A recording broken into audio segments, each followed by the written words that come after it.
ভিডিওটা শুরু করার আগে একটা কথা, আপনি যদি ভৌতিক আর রহস্যময় গল্প পছন্দ করেন তাহলে ডার্ক ওয়েজ চ্যানেলটা সাবস্ক্রাইব করে পাশে থাকুন।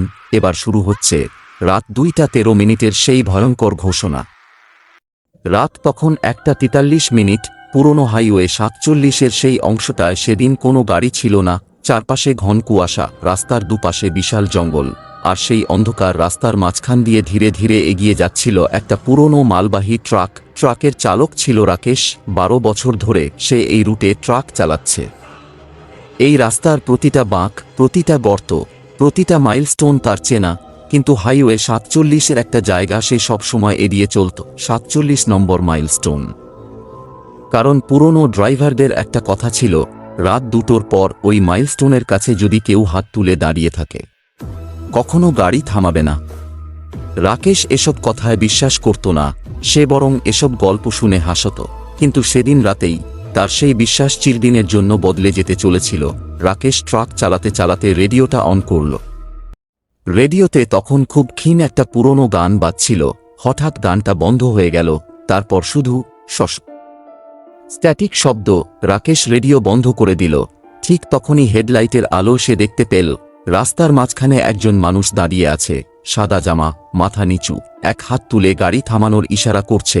রাকেশ সঙ্গে সঙ্গে গতি কমাল না, বরং আরও জোরে হর্ন বাজিয়ে গাড়ি চালিয়ে গেল। লোকটা শেষ মুহূর্তে রাস্তার পাশে সরে দাঁড়াল।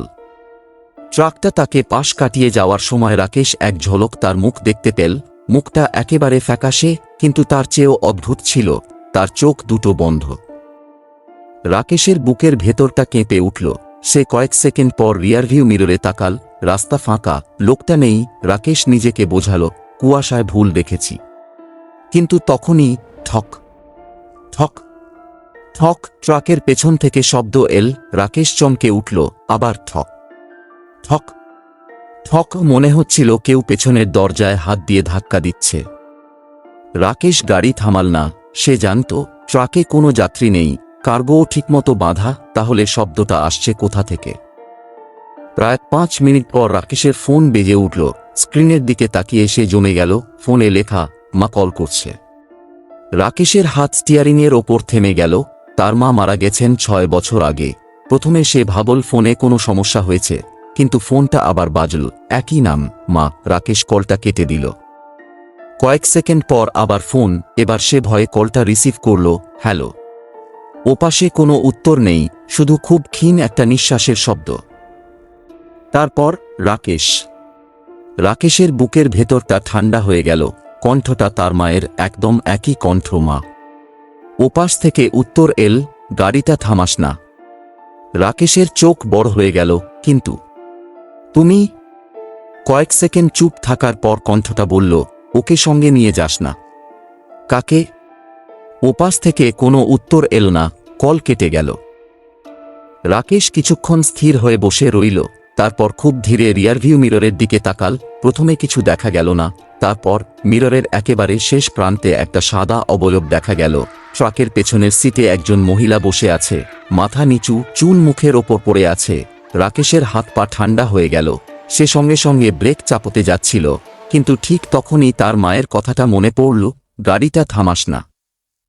রাকেশ পা সরিয়ে নিল, গতি বাড়িয়ে দিল। কিছুক্ষণ পর মহিলা ধীরে ধীরে মাথা তুলল। রাকেশ মিররে তাকিয়ে দেখল, মহিলার মুখ দেখা যাচ্ছে না। সে 2 হাতে একটা পুরনো ছবি ধরে আছে। ছবিটা ধীরে ধীরে উল্টে গেল। রাকেশ ছবিটা দেখে চিনতে পারল, ছবিতে দাঁড়িয়ে আছে রাকেশ নিজে, তার পাশে তার মা, আর ছবির পেছনে লেখা 17 জুন 2020। রাকেশের বুক কেঁপে উঠল, কারণ ওই দিনই তার মা মারা গিয়েছিলেন। কিন্তু ছবিটা তার কাছে কখনো ছিল না। হঠাৎ পেছন থেকে মহিলার কণ্ঠ ভেসে এলো, এই ছবিটা তুমি ভুলে গেছ। রাকেশ আর নিজেকে সামলাতে পারল না। সে ট্রাকটা রাস্তার পাশে থামিয়ে দিল। কয়েক সেকেন্ড সম্পূর্ণ নীরবতা। তারপর সে সাহস করে পেছনে তাকাল। সিট খালি, কেউ নেই, শুধু সেই পুরনো ছবিটা পড়ে আছে। রাকেশ ছবিটা হাতে নিল। ছবির পেছনে আরও একটা লেখা দেখতে পেল। এবার তার শরীরের সমস্ত শক্তি যেন চলে গেল। লেখাটা ছিল, যে রাতে রাকেশ ফিরবে না। রাকেশ সঙ্গে সঙ্গে ট্রাক স্টার্ট করল। সে ঠিক করল আর 1 মিনিটও এই রাস্তায় থাকবে না। কিন্তু ট্রাক স্টার্ট হওয়ার পর সে বুঝতে পারল, রাস্তার পাশে কোনো মাইলস্টোন নেই, কোনো মোড় নেই, কোনো আলো নেই, শুধু একই রাস্তা। সে প্রায় 20 মিনিট গাড়ি চালাল। তারপর সামনে একটা সাইনবোর্ড দেখা গেল, 47 নম্বর মাইলস্টোন। রাকেশের বুক ধড়ফড় করতে লাগলো। সে আবার গাড়ি চালিয়ে গেল, আর কিছুক্ষণ পর আবার সেই একই সাইনবোর্ড 47। বুঝতে পারল সে যতই গাড়ি চালাচ্ছে রাস্তা তাকে একই জায়গায় ফিরিয়ে আনছে। হঠাৎ ট্রাকের রেডিও নিজে থেকেই চালু হয়ে গেল। এবার কোনো গান নেই, শুধু একটা পুরুষের কণ্ঠ, রাকেশ তুমি আবার ফিরে এসেছ। রাকেশ চিৎকার করে রেডিও বন্ধ করল। ঠিক তখনই তার সামনে রাস্তার মাঝখানে একজন বৃদ্ধ দাঁড়িয়ে গেলেন। রাকেশ ব্রেক করল। বৃদ্ধ ধীরে ধীরে কাছে এসে জানালায় টোকা দিলেন, বাবা তুমি কোথায় যাচ্ছ? রাকেশ বলল, শহরের দিকে। বৃদ্ধ মাথা নাড়লেন, এই রাস্তা দিয়ে শহরে যাওয়া যায় না। কেন? বৃদ্ধ হাইওয়ের 47 নম্বর মাইলস্টোনের দিকে তাকিয়ে বললেন, কারণ এই রাস্তা 6 বছর আগে বন্ধ হয়ে গেছে। রাকেশ অবাক হয়ে গেল, কি বলছেন? বৃদ্ধ এবার তার দিকে তাকিয়ে বললেন, 6 বছর আগে এই রাস্তায় একটা ট্রাক দুর্ঘটনা হয়েছিল। চালক আর তার সঙ্গে থাকা একজন মহিলা। বৃদ্ধ থেমে গেলেন। রাকেশের গলা শুকিয়ে গেল, মহিলাটা কে? বৃদ্ধ উত্তর দিলেন, চালকের মা। রাকেশের হাত থেকে ফোনটা পড়ে গেল। সে কিছু বলতে পারল না। বৃদ্ধ আরও বললেন, তারপর থেকে মাঝরাতে মাঝে মাঝে ওই ট্রাকটাকে এই রাস্তায় দেখা যায়। কিন্তু বৃদ্ধ এবার ভয়ে পিছিয়ে গেলেন। যে ট্রাকটা দেখেছে সে বুঝতে পারে না যে সে নিজেই সেই ট্রাকের ভেতরে আছে। রাকেশ পেছনে তাকাল। তার ট্রাকের কেবিনের পেছনের আয়নায় এবার সে দেখতে পেল সেই মহিলা, সাদা পোশাক, মাথা নিচু, কিন্তু এবার তার পাশে আরেকজন বসে আছে, একজন পুরুষ। রাকেশের বুক কেঁপে উঠল, কারণ সেই পুরুষটি দেখতে হুবহু রাকেশের মতো।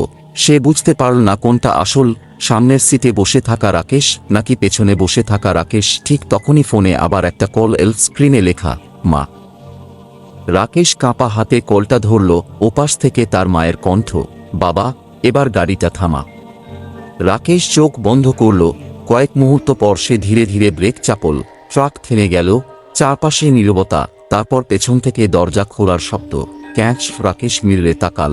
সাদা পোশাকের মহিলাটা ট্রাক থেকে নেমে যাচ্ছে।